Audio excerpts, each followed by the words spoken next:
cant ak ngërëm ñeel na leen bu baax yéen ñi suñuy mbokk internet dal leen ak jàmm ci tënkum xibaar ñu wax ci ki nga xamante ni moo di Abdoul Mbow nekk ab responsable politique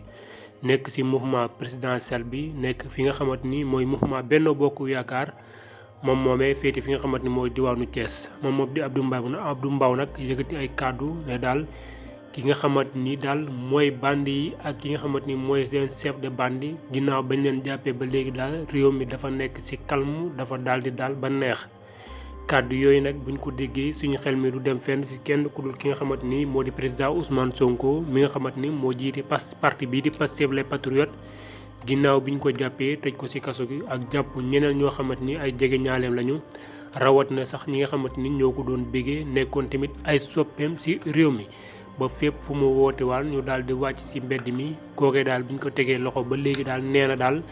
réew mi dafa daal di dal ba daal di calme waaye moom moomee di Abdou Mbow nag tuddul benn tur waaye nag loolee bu ko waxee nag xel yëpp day daal di dem ci ki nga xamante ni moo di président Ousmane Sonko.